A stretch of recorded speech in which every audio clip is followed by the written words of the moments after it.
You're 24 years old and you're broke. Not dramatically broke, just quietly, constantly broke. The kind of broke where you check your balance before buying groceries. You have a degree you're still paying for. You have a job that doesn't use it. You share an apartment with two other girls, and you still can't make rent comfortably. You're not desperate. That's the thing. You're just tired.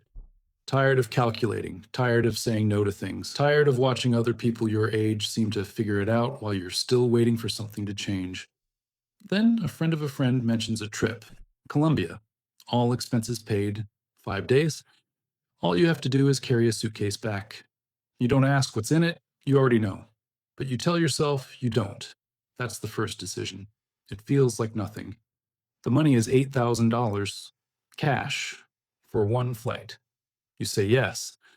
What you don't know yet is that you were chosen deliberately. Cartels don't recruit randomly, they have a profile. Young women between 20 and 30 are stopped at customs 40% less often than men the same age. Women who look middle class, educated, unremarkable, even less. You fit every box. You have no record. You have a real job. You have a university email address they probably found on LinkedIn. Someone watched you for weeks before that friend of a friend said anything. You thought it was luck. It was a calculation. The first meeting isn't dramatic. No warehouse, no guns. It's a cafe. The man who sits across from you is well dressed, calm, friendly. He explains the rules like he's briefing a new employee. Don't check the bag. Don't open it. Don't talk to anyone on the plane. If someone asks, you're visiting a friend? Here's her name. Here's her address. He slides a card across the table. You memorize it. He tells you the bag will go through just fine. They have people. Don't worry. You nod. You take the card. He does something you don't expect at the end. He asks about your mother. You mentioned her once, briefly, and he remembered. He asks if she's doing better. You say yes. He says good. He says family is everything.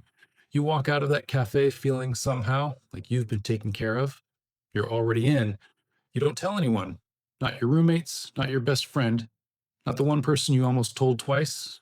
You sit with it alone, and what surprises you is how small it feels. You expected guilt to have more weight. Instead, it just sits there quietly, like a decision you made about a job or an apartment. Practical, done, filed away. You wonder if that's normal. You decide not to think about whether it's normal. Bogota is beautiful. You stay in a good hotel, better than anything you've booked for yourself. You eat well. You walk around. You take photos. You send them to your mother and tell her you're on a work trip. She says it looks amazing. She says you deserve it. On day 4, a man you've never met knocks on your hotel room door. He leaves a suitcase in the hallway without a word. You drag it inside. It's heavier than you expected. You sit on the bed and stare at it for a long time. You don't open it. You tell yourself that means you're still okay. The morning of the flight, your body does something you didn't expect. Your hands won't stop shaking. You eat nothing. You shower twice. You rehearse the friend's name in your head like a prayer. Sarah. She lives in Austin. You met in college? Sarah. Austin. College. You look at yourself in the mirror for a long time. You look normal. That's what you need to be. Normal. The airport is loud and bright and normal. That's the worst part. Everyone around you is just traveling. Families, business people, a group of students taking photos at the gate, and you, with your suitcase, moving through it all like you belong. You've read that customs agents are trained to look for nervousness, so you think about something boring. You think about a TV show. You think about what you'll eat when you land. You think about Sarah in Austin. Customs is a man in a uniform who barely looks at you. He stamps your passport. You walk through. Your heart is beating so hard you can hear it. You make it. The $8,000 arrives 2 days later in an envelope left under your apartment door. You count it twice. You put it in a shoebox in your closet. You pay 3 months of rent. You buy your mother something she needed. You feel, for the first time in years, like you can breathe. And then something shifts. It's small, but it's permanent. You start looking at your old life differently. The job feels smaller. The apartment feels smaller. The careful budgeting, the checking the balance, the saying no. All of it feels like a costume you were wearing before you knew better. 2 weeks later, the phone rings. Same number, same calm voice. There's another trip, he says. Same deal. You hesitate for exactly 4 seconds. You say yes. By the 6th trip, you've stopped shaking at customs. That should scare you. It doesn't. You've learned things? You dress differently now. Business casual, nothing flashy, nothing memorable. You carry a work bag alongside the suitcase. You have a fake company name on a fake business card in case anyone asks. You book your own hotels now, always somewhere mid range, never luxury, never cheap. You've learned that the best camouflage is boredom. Look bored, look tired, look like someone who just wants to get home. You've also learned something about yourself. You're good under pressure, better than you ever knew. Your mind gets quieter when it should be screaming. You file that away like a strange compliment. The money has gone up. $15,000 a trip now. They've noticed you're reliable. You've started to think of yourself as a professional. You start paying attention to the other women at the gates. You can spot them now. Not always, but sometimes. The ones who are too still, the ones whose eyes move differently in the customs line. You never make eye contact. That's a rule you made for yourself without being told. Each one is alone in exactly the way you're alone, surrounded by people, completely invisible, carrying something that can't be named. You wonder if they think of themselves as professionals too. You wonder if they have a shoebox. Then they ask you to carry something different, not in the suitcase this time, on you, internally. You're told exactly how. You're told it's safe. Hundreds of women do it every week, the man says. You're the last one still using luggage like a tourist. This is the moment. You know it's the moment. The line you told yourself you'd never cross. You think about it for 3 days. You think about the money. You think about what happens if you say no, whether saying no is even still an option. You think about the shoebox. You think about your mother's face when you gave her that gift. You cross it. The night before the flight, you lie awake and do something you haven't done since the first trip. You think about what you're actually doing, the thing itself, what it becomes when it arrives, who uses it, what it costs them. You allow yourself 60 seconds of that, then you stop. You've learned that this particular door opens in one direction, and the only way to function is to keep it closed. You close it. You get 3 hours of sleep.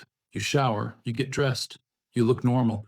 You don't think about what you're carrying. You think about the money. You think about how it feels to not be afraid of your bank account. You think about how your mother stopped asking if you're okay. You think about anything else. The flight is 11 hours. You don't sleep. You don't eat. You watch 3 movies and remember none of them. You focus on your breathing. You count the hours. You make deals with yourself. Get through this one and reassess. Just this one. When the wheels touch down, you exhale for what feels like the first time in half a day. You walk through the terminal. You see the customs line. You pick the one that looks shortest. You straighten your jacket. You think about Sarah and Austin. You don't see the 2 agents who have been watching you since you landed. You don't know your name appeared on a list 3 trips ago. A pattern analysis, flight routes, travel frequency, cash purchases. You don't know that the man who recruited you has been cooperating with federal investigators for 6 months. You don't know he gave them 11 names. Yours was one of them. You hand over your passport. The agent looks at it, looks at you, looks at it again. Can you come with us, ma'am? The room they take you to is small and white and very quiet. There's a table, 2 chairs. A mirror, you know, isn't just a mirror. They leave you alone for 20 minutes before anyone speaks to you. That's intentional.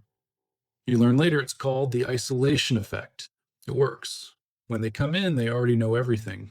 They know the routes, they know the dates, they know the café where you had the first meeting. They show you a photo of the man across the table. They ask you to confirm his name. You ask for a lawyer. The lawyer they assign you is young and exhausted. He explains your situation in the flat tone of someone who has explained it many times. The charge carries a mandatory minimum. Cooperation reduces it.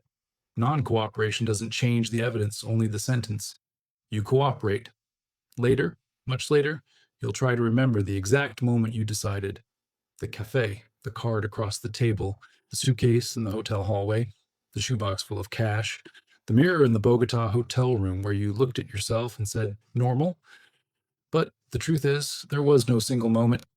There was just a series of small yeses, each one slightly easier than the last, until saying no felt like the strange choice, until the risk felt like just another thing you were good at managing.